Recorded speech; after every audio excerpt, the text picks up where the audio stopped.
Thanks for being with us today. We're with Blackhawk Technical College campus in coordination with Beloit Startup Week is hosting a series of events this week here in Rock County. And this particular program is about innovative entrepreneurs in Rock County. And joining us, we have four really interesting stories to share about four companies that are all started here in Rock County, growing in Rock County. Jose Tejada from Luminous Photography, who just started the business at the beginning of this year, was with us. John Goepfert, who started Simply Solutions. It's been 5 years ago now. Yeah, 6 years. And then we have Kane Carmody and his sister Jennifer, who have a company called Post Shields, and they'll be telling you a little bit about how they've been growing that business. And then Paul Terpstra, who we've been working together now, Paul, for 4 or 5 years, I guess, with Klover products. Each of these companies has a really fascinating story about how they got started, what they're doing here in the county, and each of them is also participating in a program that has been started here in Rock County called Rock County Entrepreneurial Business Development Program. It was funded in part by Wisconsin Economic Development Corporation. It's received match dollars from a number of organizations across the county, and we've been working with 36 individuals and companies since we started at the beginning of the year. That program is expected to continue into 2018 and beyond, so if there are people who are watching that have an interest in this program, would like to learn more about it, the website is Rock County Small Biz. Biz is biz.com, and there's a background and application to learn more about this particular program. So the reason we're here is really to learn about the companies that are working in Rock County and some of the things that they're doing. And so I'm going to ask John if you might start to tell us a little bit about how you got started and what you're doing today with Simply Solutions. Okay, well, it's an eclectic story for sure. The products are kind of wide-ranging, and there doesn't seem to be a whole lot of connection to them until you think about it a bit. I'll make it as brief as I can, which is complicated, or difficult for me to do, I should say. You know, it started when my wife sent me to the drugstore to pick up some personal lubricant, and as I'm walking out, I'm reading the label, and there's ingredients in there that I was really surprised were included in it, from antifreeze to sodium hydroxide, which is lye, to parabens, which we know cause breast cancer. And because that market space was so cloistered, because it was a sexually related, they've been allowed to manufacture products that aren't safe. So I threw it down, went home, and I'm sitting there thinking, my father was a rocket scientist, so I called Dad up and I said, you know, why don't we apply real science to our organic compounds and see what we can come up with. And that's where our first product, Simply Slick, was developed from. We went through the FDA process. We were the first organic lubricant in the world to pass. We're the first oil-based lubricant in the world that's condom safe. There's medical applications to this, from catheterization with a big reduction in ancillary urethra infections because of the product's antimicrobial nature. And then it led to lip lube. It was a twofold thing. I used to put Curel hand lotion on my lip, but that tastes like crap. It's just not good.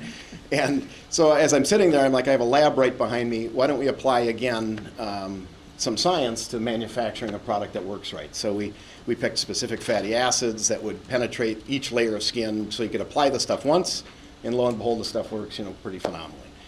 And as we are growing now, we've included other product lines, and we've got maybe 8 or 10 additional products that are in varying stages of doneness that we are selling across North America, from grocery stores to drugstore chains, et cetera. Yeah, it's been fascinating to watch you guys develop the products and the markets and to see all the things that are happening. Jose, could you tell us a little bit about Luminous Photography and how you've gotten started and your background and what led you to start a new business at the first of the year? Yeah, so I don't know how I would identify where it actually started. I guess I was 16 and my mom helped me get my first camera, and from there to here, going almost 10 years later, I've gone on a big journey and started working at for Light Touch to at the Rockford JCPenney studio. From there, I was there for like 7 months, and then was promoted into management in Janesville, and so managed a portrait studio there for 5 years. And the company Light Touch decided to close down all the Target branches, so I was kind of left with a choice of either, pursue something else or move on, or take the risk and put my, last effort into pursuing my own, what I've been doing. And so opened up the portrait studio, and with your help and, the help of others, I was able to, establish and building a business right now. So it's been really neat to see your story of having developed a talent, a skill, and a market here in the community, and people that were coming to see you in your previous role. And when the employment contract ended there, you said, "Hey, I can go out and do this on my own," and it takes a lot of courage to do it, but you've done a really nice job. So thanks for being here today and sharing the story. Thank you.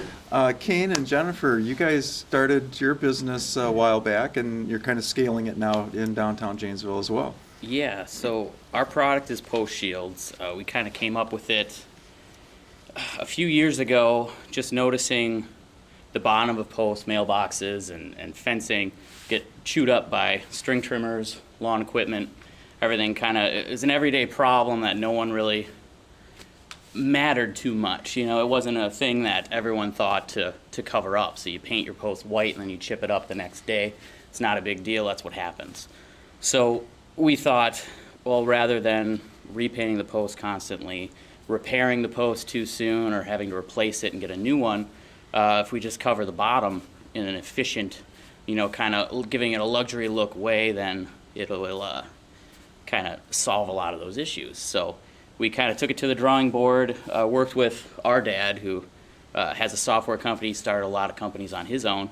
He was very helpful in getting everything set. And then once we kind of started at the beginning of this year, it was kind of our first year really going for it, working with Mike, helping us through a lot of the issues that, maybe you don't think about right away, and then he'll kind of come along and go, oh, all right. So with two people, it's really difficult to find every single problem that you might have in the future. So being able to sit down and talk with somebody on the outside helped a lot of that.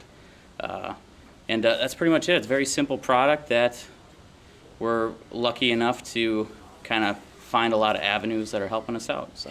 And it seems to be a fairly simple product, and when you look at it, but the use of it makes a lot of sense. Yeah. And you guys were able to get the patent on it. Yes. And you've also moved your manufacturing from Florida originally, right, to Chicago, and so you have manufacturing here in the Midwest. Yes. So that was instrumental, because we actually just got our plant, our manufacturing in Chicago just kind of kicked out their first product, and it was nice to be able to just drive down there and talk to the guy and see the samples and kind of go, yep, these are good, but this is an issue. We had an issue. I called him up, and he's just like, oh, we'll just rerun it. I'm like, oh, then I'll just drive down there next week and pick it up. Just saved like 2 months. so it's definitely nice. Very cool. And Paul, you've been at your business now for about 5 years, 4 or 5 years, and you have a lot of different things that have happened in that journey as well. So you want to share a little bit about Klover products and what you're carrying today? Okay, well, I actually have been operating an engineering consulting firm since January of 2004. And one of my engineering customers was providing stages to the sports networks. The stages have to go up and down very rapidly, like in 60 seconds they have to go from on air to ready to play the game. So there was a lot of motions and mechanisms involved, and I was helping him with the engineering on that. And in 2011, one of the audio engineers from Fox finally convinced people that they could have a lot better audio, on-field audio, if they made a dish with a true parabolic shape. For the past 20 years, the dishes that you saw on the sidelines were really spherical and not parabolic.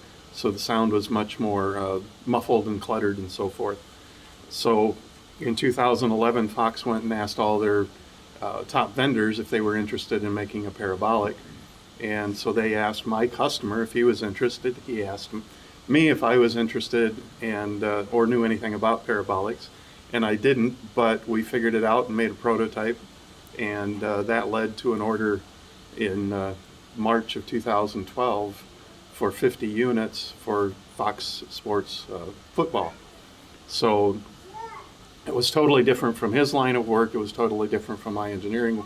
So we jointly formed Klover Products to manufacture parabolic microphones. So that, again, started out with Fox. They basically put us in business, paid for all the tooling and so forth. And then as time went on, we actually found that the reach of the big parabolics was too great for baseball. We were getting the waterfalls in Kansas City from behind home plate. So we made a smaller unit for baseball that's done pretty well. And then I think it was 2014, we came out with a little 9-inch unit that can be placed on top of a camera, your news camera or a wedding videographer, like we're using here today. It's extremely long range and very focused compared to a shotgun mic that you normally see on cameras. So that's starting to do pretty well. The word is starting to get out, but that's our story. So I know there's a little more to your story, and I want to ask each one of you about your customers and how did they find you? How do you find them? And so can you talk a little bit about some of your customer base and how that's grown? Because you started out with the idea that Fox was looking for parabolic mics, which you delivered, but then you started to see that there were other applications for it as well, or they started to see that there were other applications. We've had a lot of varied applications. One of the more interesting probably was Department of Natural Resources, I believe it was, from Missouri, was taking people out into the prairie to watch prairie chickens roost, but they couldn't hear them. So we put one of these little small microphones out in the brush with a wireless microphone and put the receiver in the bus, so when the crowd would pull up in the bus, it would connect to the bus's PA and you could hear the prairie chickens do whatever they do while watching from the bus. That's one of the more interesting. I've dealt with a hearing impaired person, a businessman in New York City, wasn't able to pick out distinct persons in a big meeting, so he bought one and figured out the electronics to tie it right to his hearing aids. So now he can point the dish, set it on the table in front of him in a big conference room, and he says he can hear people up to 40 feet away. So again, all sorts of different applications, television, movies, to helping the hearing impaired. That's terrific. And you've had law enforcement and search and rescue and people who were interested in drones that were encroaching on their space. And, right. Yeah. Just last weekend there was a symposium in Denver related to search and rescue, and a doctor from California that had tested our parabolics presented a paper there where they were able to locate people in a wilderness that they couldn't even see. So for over a mile away they could hear people that they couldn't see and use it to locate victims of whatever sort. So. And you guys have had some exciting news over the last handful of months as well. And as a small company trying to reach out to retail stores and end users all over the country, you have a website, but getting started is hard if you don't have the distribution, right? And so you guys have had some interesting things developing on that front. Yeah, well, starting out, we sold online, and we got pretty good sales on there, and we got lucky to get our product featured in the Family Handyman and their stuff we love, and that was our first big kind of break to where the phones were ringing, sales were going crazy, and we're like, all right, we actually have a product, maybe we should push it a little more, spend some money in certain areas that we were afraid to. So we did that. We went to some trade shows, and Ace Hardware saw our product. They invited us down there in Chicago and decided to put it in their warehouse. So that was our second kind of, oh wow, big companies taking us in, that's great. That led to being seen at the Ace Hardware trade shows with the stores, but also MTD Products, which is Cub Cadet and Troy Built, and that saw our product, thought it'd be a good piece that they could include, that if they distribute with their string trimmer line, that kind of stuff, it would be a good a piece that kind of complements. That's the word I'm looking for. So it complements what they're selling. So we signed up with them as a distribution for us, and they're going to put it, or they're in the process of putting it out to all their retailers. So starting 2018 will be Ace, True Value, and then there's a bunch of others that are kind of on the fence for orders. So we're looking at Mills, Blaine's, and Home Depot and Lowe's, and a lot of the bigger stores that we just really couldn't attempt to even get that first meeting just to be looked at. So it's nice to not have to pay for all those trade shows, not have to pay for all that marketing, just to get in front of somebody where they have those meetings year long. So And they have those relationships yeah, too, they know. right? And They that know makes a big everybody. Yeah, difference. they take them out to dinner all the time. So it's And it's they a like your good product point. besides. And they like our product, so Which is- they bring it along, and that was a good. We went to the first trade show that they kind of presented our product with, and I was thinking I'm going to have to sell this really hard, and I just stood back, and they just went crazy on it. So they were selling it better than I ever could. They're built to do it, Yeah. So they have marketing groups that know it better than I do now. So it was fun to kind of sit there and go, all right, well maybe I can let this kind of grow itself. So that was a fun point A for it to be at. nice way for customers to be able to find your product, Yeah, right? exactly. Yeah. And John, I know that you guys have gone this distribution route as well, that your product lends itself to groceries and pharmacies and chains, and so how do people find Simply Slick and Lip Lube and the other products that you have, the fog product, and what are you guys working on next that will give you broader exposure with those groups? Finding good sales staff Yes, is kind of crucial to it. We've got a lot of products and they're diverse, like we had talked about. Early on, you try to get into distribution as a little guy, as he was just elocuting, and people just aren't interested in talking to you. If you show up with one product, regardless of how good it is, buyers are lazy, right? You got other stuff? Because I'd like to order, a bunch of things. So as we brought Lip Lube to them, we tried different market segments. And then we finally found that grocery got us, right? They understood natural and organic better than anybody in the market space. And we were able to overcome if you sit in front of one of these national buyers, they've got 4,000, 5,000 stores, they're looking at dollars per square inch, and they're like, okay, what kind of sales can we expect? And I'm like, well, we're brand new. Well, they don't want to put you in distribution unless you can guarantee them sales. Well, how do I guarantee them sales if I'm not available on a store shelf? It was a catch-22. So we worked really hard, and the sales cycles are long. Traditionally it's a year from the time you make point of contact to the time you get maybe your first order. And usually it's 2 years. As a little guy, you'll walk in and they're like, yeah, okay, you're interesting, talk to us next year. And if you're still in business next year, they'll bring you in, right? So that's kind of the space.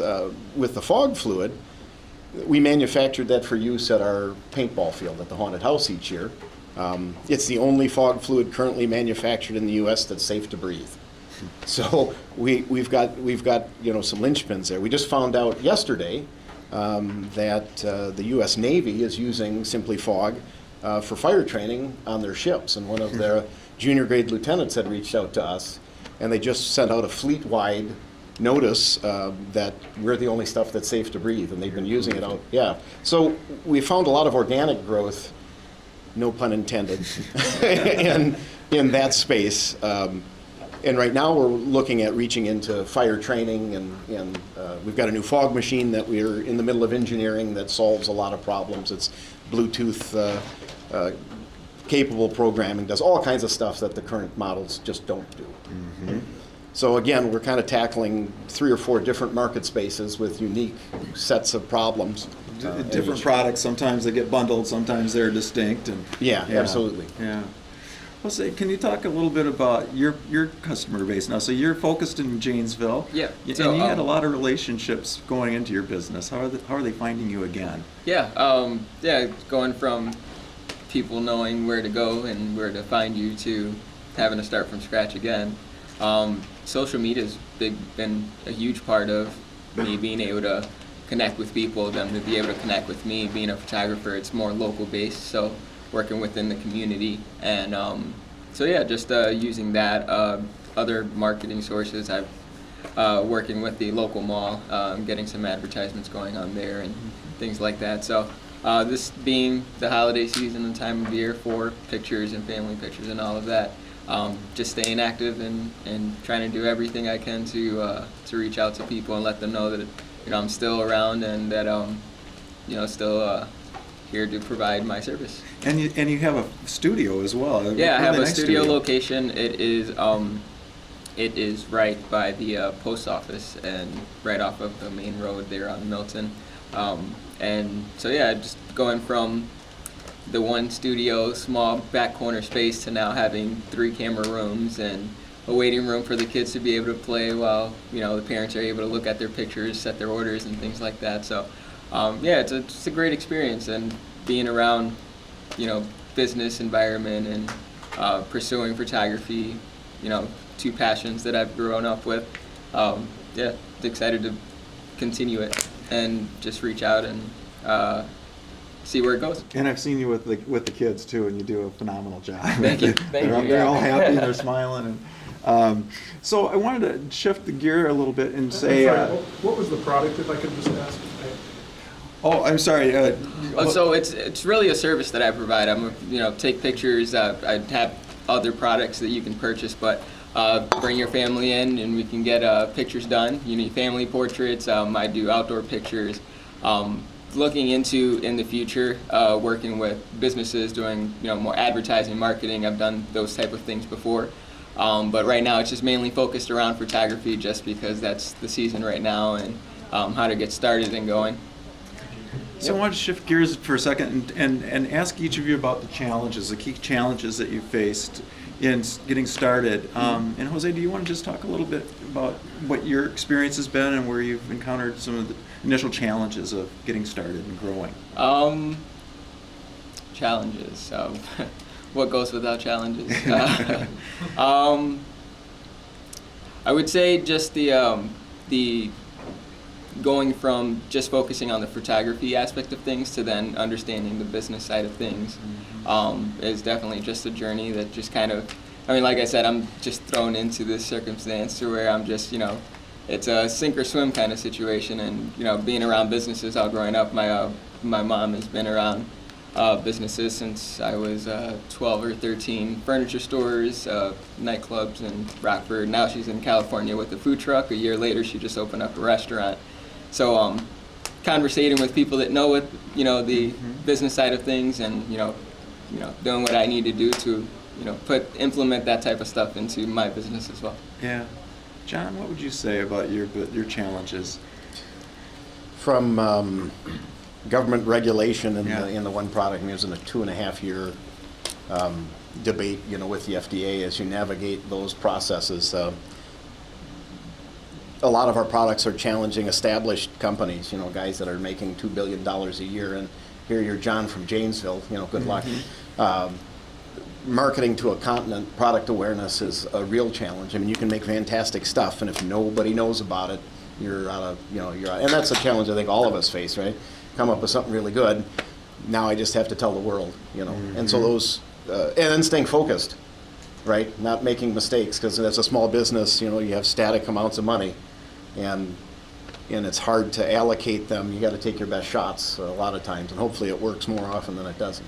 Big markets out there, but a lot involved in investing and trying to reach those markets. Yeah, absolutely. Yeah. From convincing the distribution channels that's just the first part. After that, somehow I have to direct customers to go into their store and buy our product over something else that's on the shelf. Yeah. Kane, Jennifer, what would you say have been some of the challenges that you've encountered? Well, like he said, getting in the door, getting people to know about your product.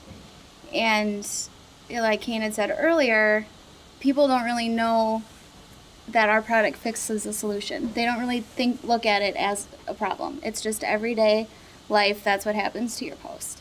So getting that knowledge out there and then getting the knowledge that we can fix it has been difficult. And Yep, I mean, marketing and just getting your product knowledge out there. Education is really our only competitor, you know, so we don't have, you know, a multi-million-dollar company doing what we're doing. There's really nobody doing what we're doing. So our product is out there as a brand new, which it's a whole different type of difficult. You Right, know, if it's to where- novel, it's like, well, yeah, what is it and how does it work? It's And- almost, not that it's easier, but it's almost nice to have a niche that has a lot of competition because you know that there are sales there to grab.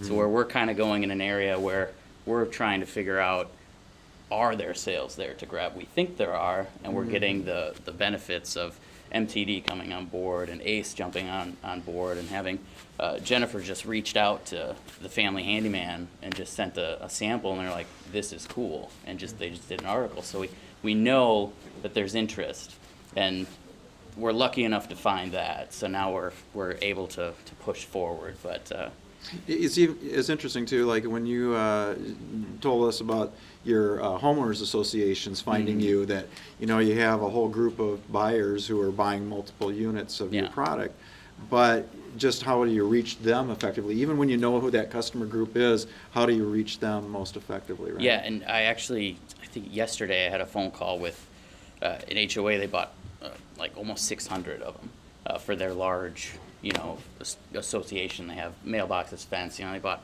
just a ton. So I'm on the phone with them, making sure everything's good.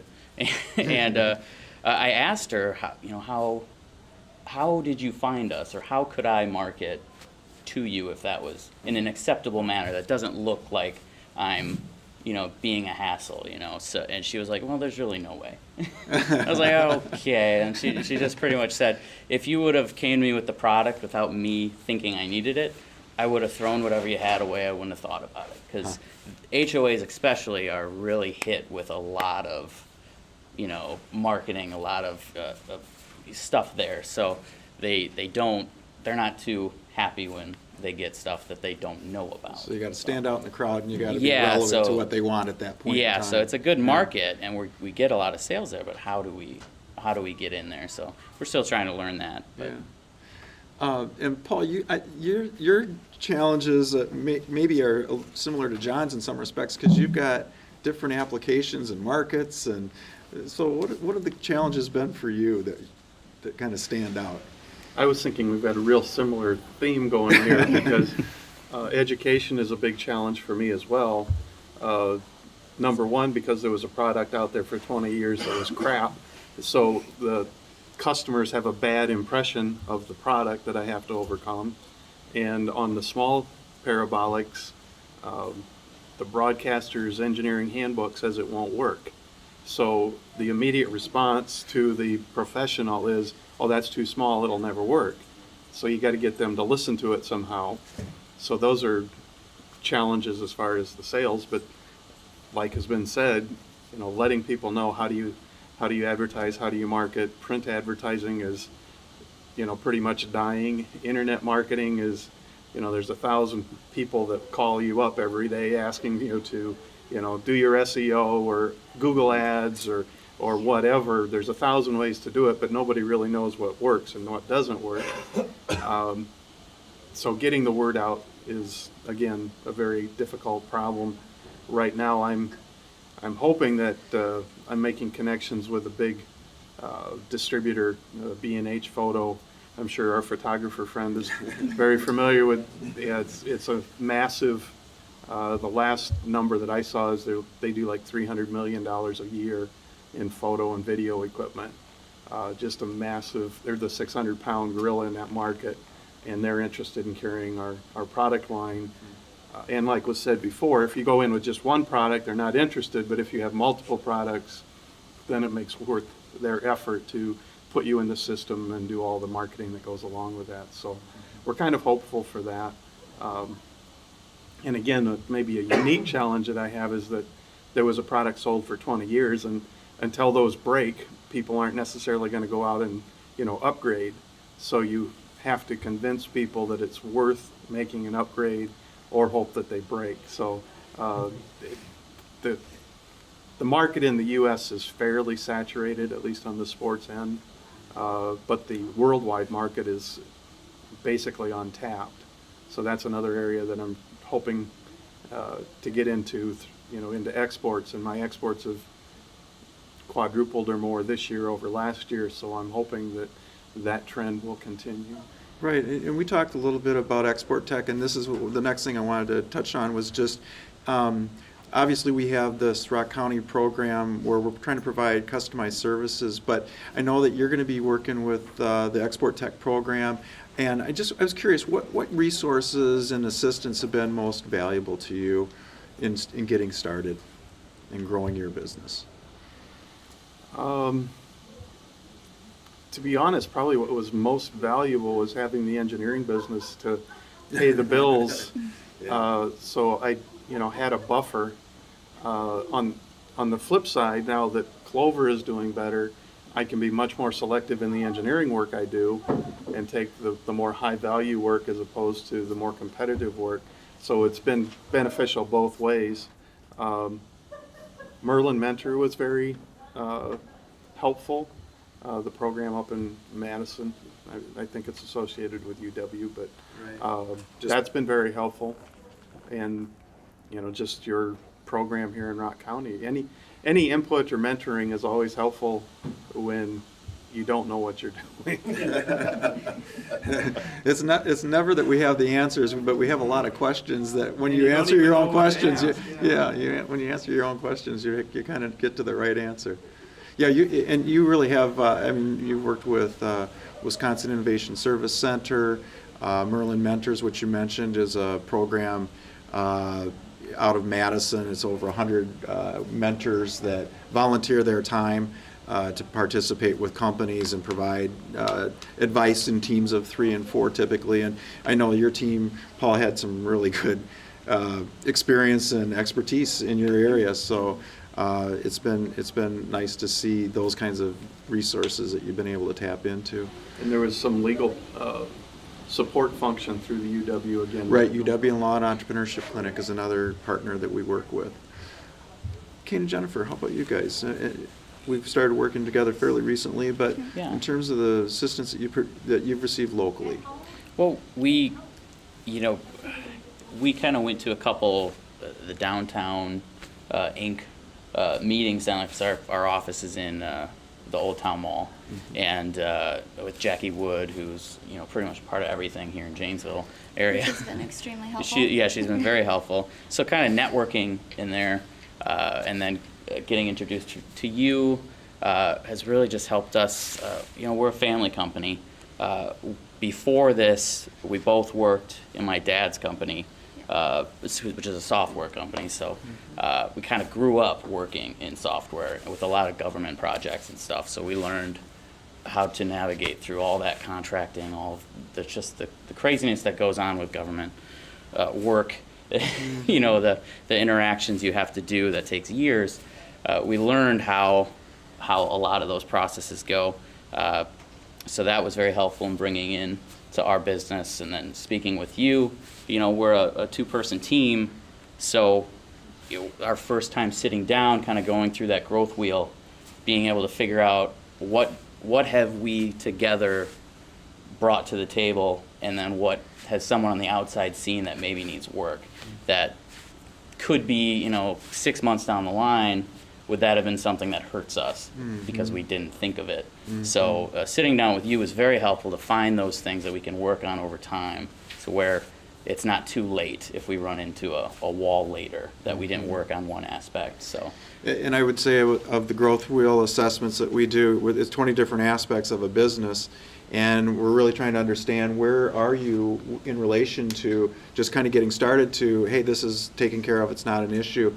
When we get done with that assessment, basically what we're able to do is prioritize and say, hey, here are the 3 or 4 key things that we need to focus on, because frankly, focusing on 20 things at once isn't really in our best interest. And so doing it with, with Paul individually, you get one set of answers because Paul has a pretty good idea of what it is, and he can do it pretty quickly. In your case, with two of you, now you got a couple of people coming at it, and there's a little bit more discussion about how are we answering this. And so we use it with individuals, we use it with teams, but the point of it really, I think, is just, again, getting some consensus around what are the priorities. So in this quarter, we're going to focus on these 2 or 3 things. And you guys got to it pretty quick. You knew exactly where you wanted to be and the things that would need to be moved up in terms of the priorities and the sequencing. Well, it was surprising because, we're working constantly. There's never a time we're not working, or, a time that we're sleeping. So this is a common theme across yeah, everybody. exactly. So Part-time work. So, yeah. When you wake up, until you go to yeah, bed. so you're Exactly. constantly, going to bed thinking about, oh, I should wake up and do that. So What then did you I do just- today? What yes, didn't I do yeah, today? so I'm gonna go do that now. So you're always thinking there's stuff that needs to be done. So when we did the growth wheel, it helped us a lot. Kind of go, well, we're in actually a pretty good spot. Yeah, that was helpful. That was a nice surprising. It was surprise. affirming. Yeah, it's like, oh, all To right, know we did. that we're not as far behind as maybe we thought we were. Yeah. We have more covered than we thought. So that was Yeah. a pleasant surprise. Oh, terrific. And John? Boy, there was a bunch of stuff. So the Janesville Innovation Center, I'll start there. The projects that we started to embark on required formulation, and a lot of the formulation had never been done anywhere in the world. So we were discovering things that weren't known. And that was just part of it, right? So you make good products. But then there's a production side. So we had to build out infrastructure to produce the products. And I'm kind of anal retentive about that, so we want to produce everything ourselves, right? Everything is done inside, nobody touches it but us.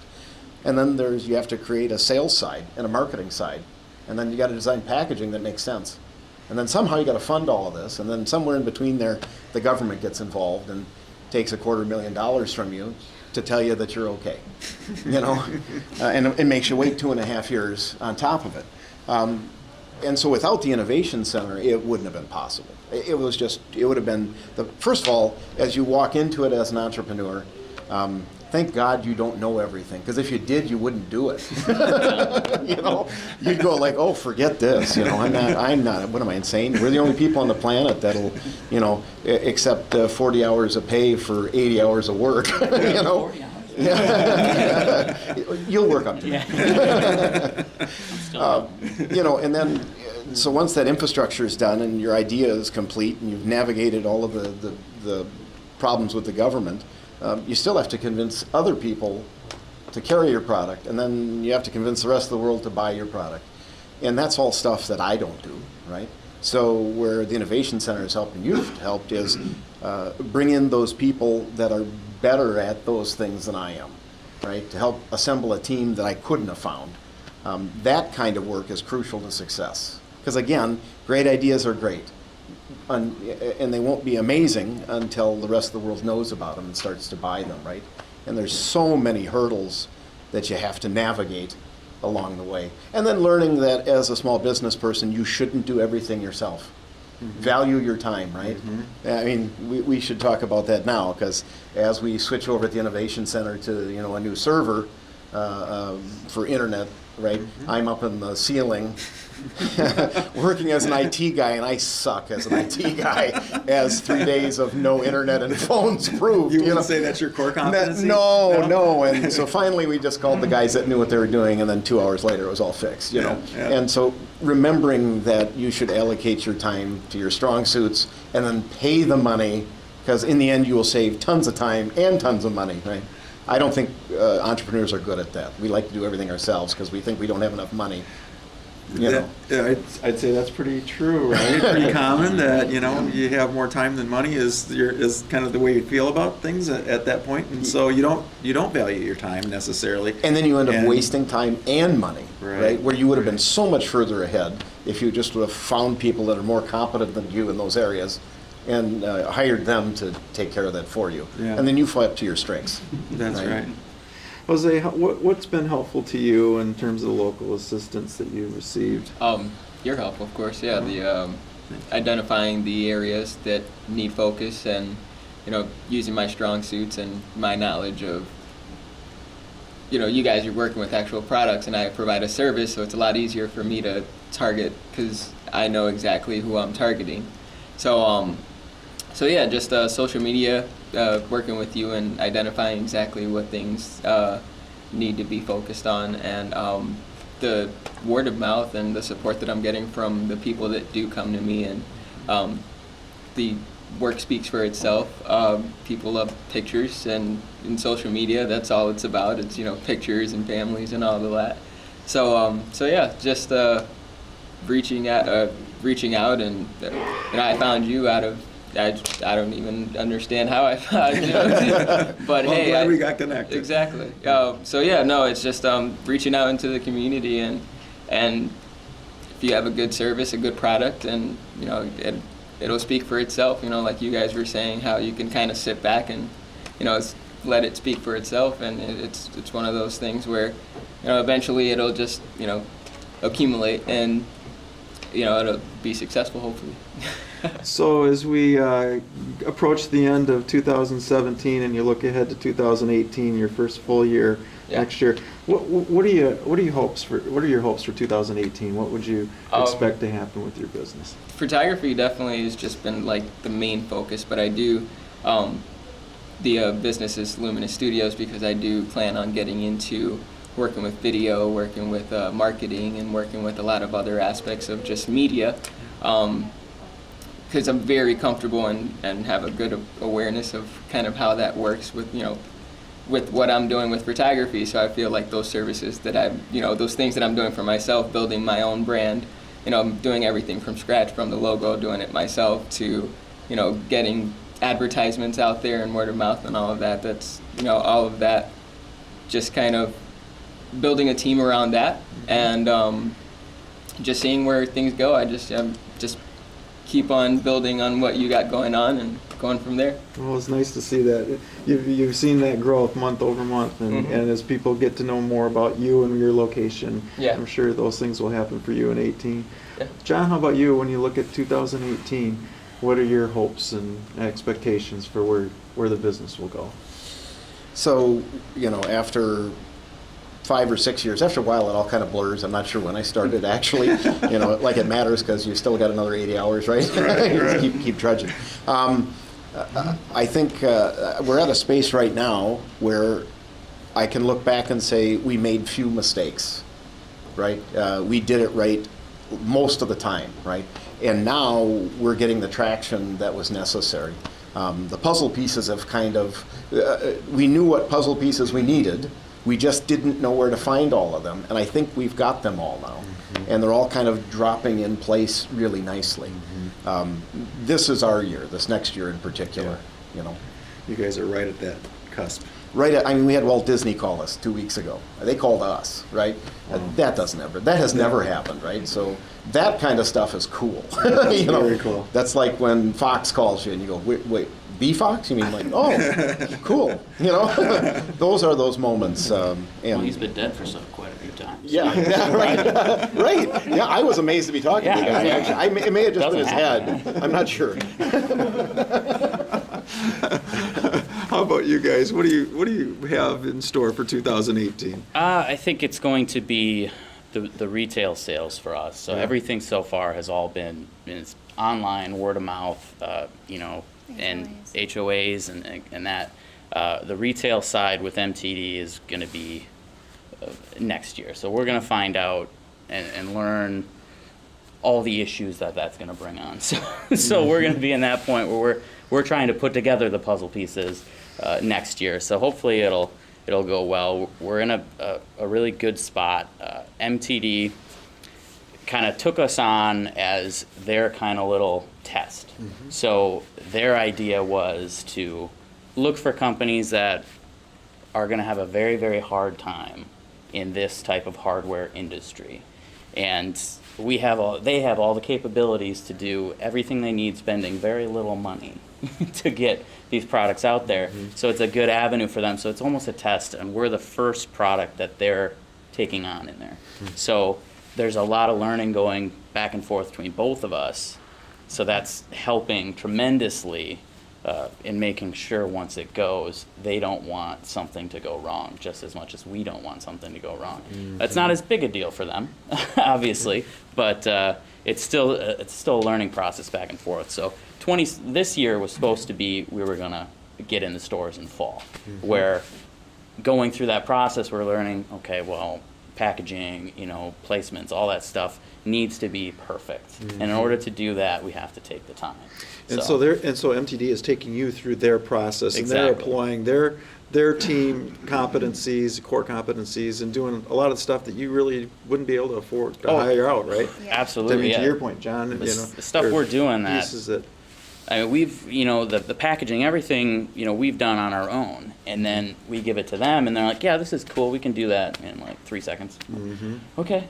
They'll do, 50,000 of them in, half a day, where that would take us, 6 months, Yeah. to get that done. So it's nice to go through that process on a larger scale and see what we would have to do to get there would be, 5 years, just to Yeah. get to the point of where we could be there.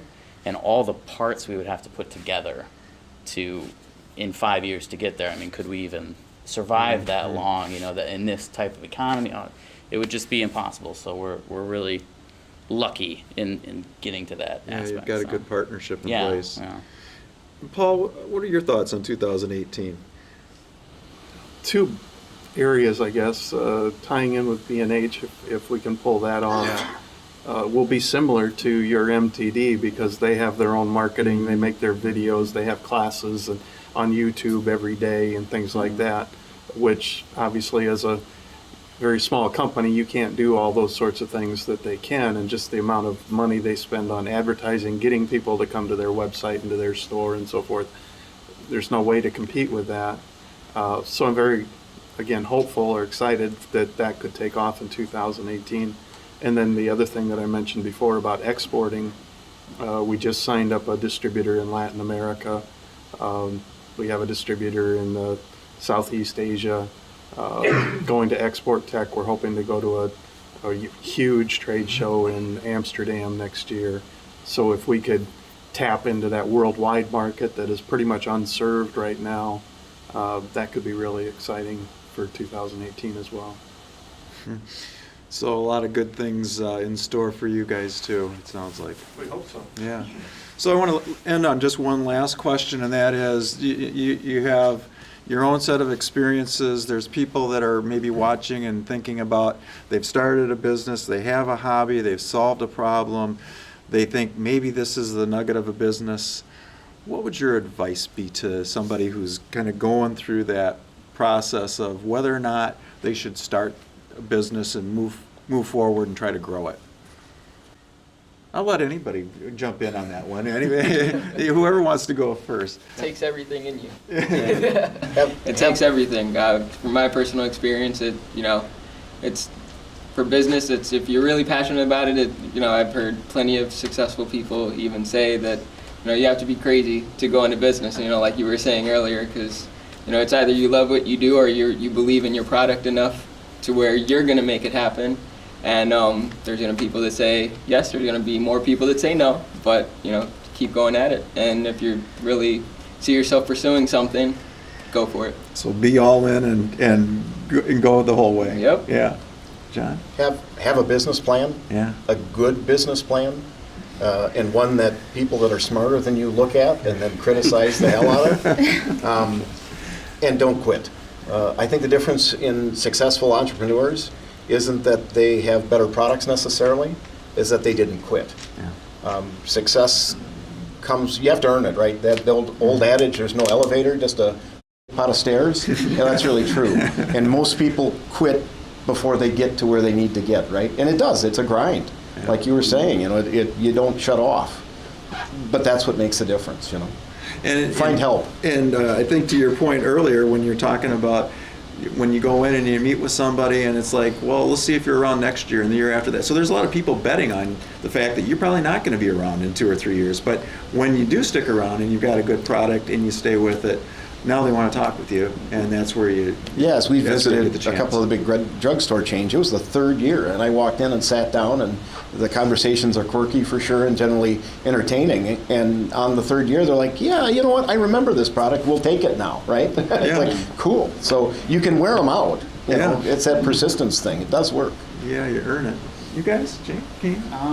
We're kind of playing on that whole thought is, you know, there's ideas, everyone has ideas, and there's so many ideas that are great.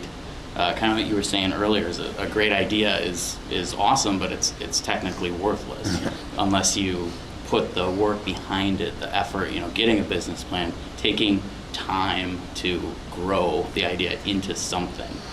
No, you're not going to take an idea to a bank and have them give you money.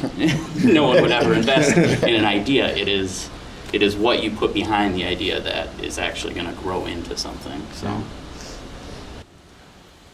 Oh, jeez, I don't know. I mean, I guess for me personally, my biggest issue has been the confidence in myself and getting out of my comfort zone. This is terrifying to me. I don't do well. I don't do well in front of people, and those are things that you have to do. Stepping out of your comfort zone shows where you grow the most as a person. So you have to step out and you have to talk to people. If you believe in what you're doing and you know that you can do it, you have to step out there and you have to get out there and you have to do it. So just, I guess I've said it a lot, but just getting out there. Get out of your head and go out and do it if you think you can do it, if you want to do it. Don't tell yourself that it's going to be Don't tell comfortable yourself, every yeah. step of the way, right? You're not gonna. You're It's run into not. some things It's that not gonna don't be feel fun. good, right? It's not gonna be fun. It's gonna be hard, but But rewarding. it's very rewarding. Yeah. Yeah.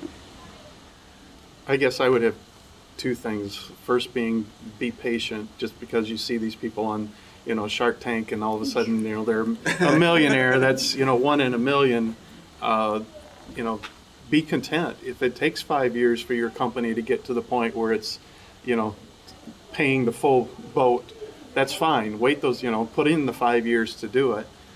Don't expect it to happen overnight, because it just isn't going to happen. And then the second thing is, and maybe this is, you know, pretty basic, but the customer is king.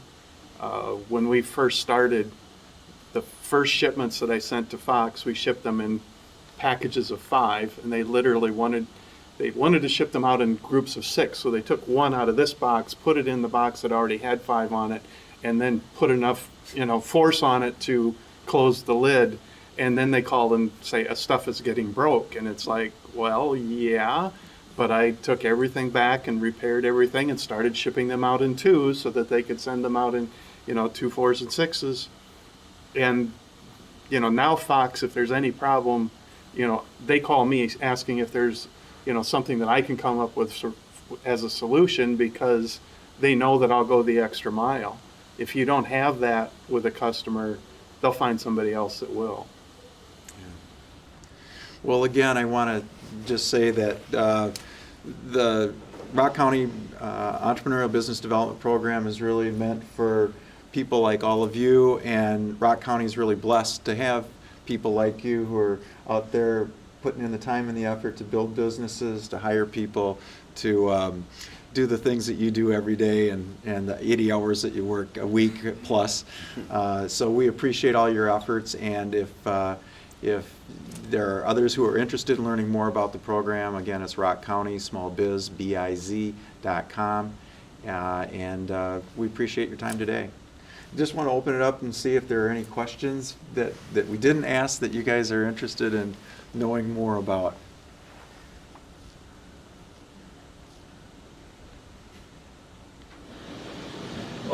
Not to be the others on the other side of the island of Lost. You know, obviously some of us hail from Beloit, and thank you so much for hosting.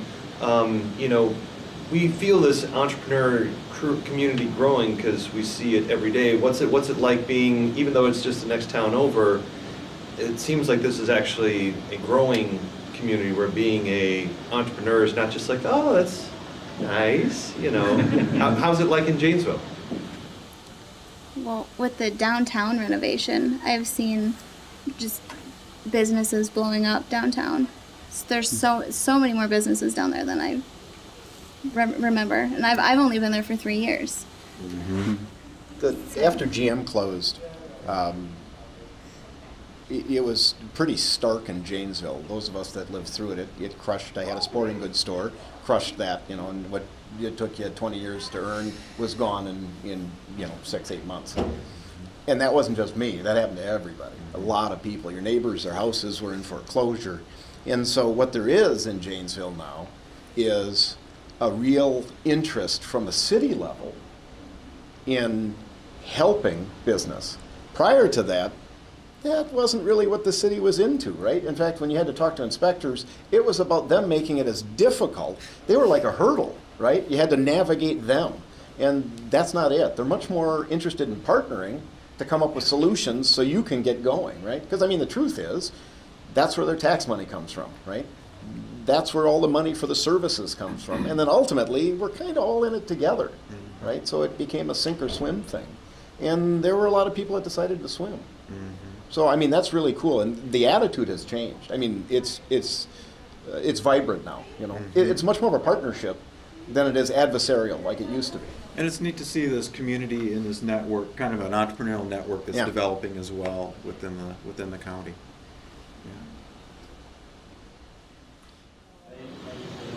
So the common element is you, Mike, across these folks. And how did you get in touch with them, or how did they originally get in touch with you? Who found whom, and how did all that work out? So the program that we started delivering here in the county started at the beginning of the year. And I mentioned earlier that it was funded by Wisconsin Economic Development Corporation and matching dollars locally. And we went out and we spoke to over 300 people, service clubs and chambers of commerce, municipalities, basically anybody who would give us an audience to tell them about what we see happening in the county, what we've seen happening with the group of companies at the Innovation Center, what's happening at Iron Tech and Beloit.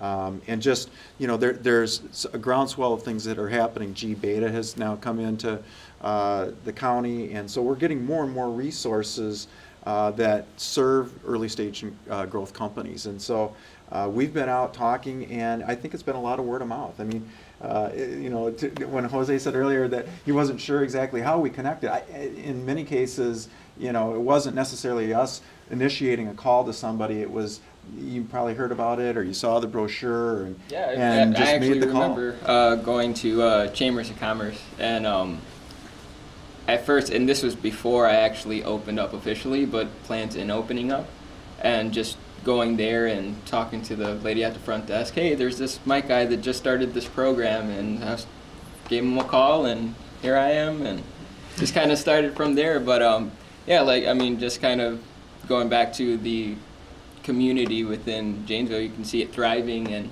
there is resources out there to be able to. You just got to be able to get out there and take the chance, and you'll never know what you run into. And I happen to be the program coordinator on this, so I get to work with everybody directly, but there's a whole lot of infrastructure behind all of this. There's a 15-member board of Janesville Innovation, Inc., which Aaron is a part of, and we have a number of community organizations and private institutions, as well as public entities that are investing in this effort to create the resources available. We're partnering with the Wisconsin Innovation Service Center in Whitewater, and they're an in-kind contributor, and so they're working with us and our group of companies. We know that we can work in collaboration with G-Beta, so if there's a company that's out there interested in accelerating their path of growth and they're looking to raise capital fairly quickly, that there's those resources. If there's innovation center space available, and that's what the company needs, we can make that happen. If they're looking for co-working space and they're not really ready to take an office, we can work with Aaron. So there's a whole network of people who are working and collaborating here together. And I think the neat part about that is that if you ask people who have been here a long time, they would probably say that entrepreneurship is more likely a Madison or Milwaukee thing. But they're not necessarily seeing day to day the people that I'm talking with, and not aware of how much is already happening in this county. And there's some great talent. I mean, Paul and John's dad worked together at one point, and they were researchers. And so there's, we've had some really good companies and corporations in this community over time that have some really talented and experienced people, and those people have spun out. These guys were in IT, and they could still be doing IT. We still do. Yeah, that's right. Gotta pay ourselves somehow. But that skill set is clearly in demand, and yet they're taking the risk to start a business and grow it Have you here in ever the done county. IT? I did for 2 days. I think that's smarter. I really do. I don't know how, so we're all small business guys, we're all entrepreneurs, and we all know how difficult this job is, right? And this guy is herding cats like I've never seen. Now, look at how responsive he is, and look at all of the connections he's made individually for all of us. I don't know how you do that. I mean, you either are the most focused OCD guy I've ever met, but you do, and it's amazing how you're able to connect the dots for everybody, right? And keep it in your head. That's phenomenal. Because I'm tasked it's just the gray here. hair. Is it? It's the gray hair. It's lots of years of experience. But we talk about this and say, you can go anywhere and get a list of resources, website, and all these links, and you can go and check them all out. But frankly, that's just daunting. That's not helpful. Right. What you really want to know is, and I'm not telling you guys anything that you don't know. I'm really just asking a lot of questions that you're forced to answer yourselves, and by the time we get done with the conversation, it's pretty clear to everybody in the room what those 3 things are that we need to focus on. And fortunately, there's a lot of people out there who can help you in each one of these areas, But and that's the experience. I mean, Yeah, but then you always know a guy. You go through the wheel, you got this, here's what you need, and they go, oh yeah, I know some guys. And then they're the right guys. That's just, that's pretty weird. Well, thank you. You're welcome. I appreciate that. Absolutely. Well, if there's anything else, these guys I'm sure will be around for a little bit. There's more than enough food to go around, so please let staff know, students, anybody who's in the library or student services. And thanks to Blackhawk for letting us be here, and Aaron, thank you for all you've done to coordinate Startup Week in Rock County. Appreciate it. And thanks to JATV too for all you guys have done.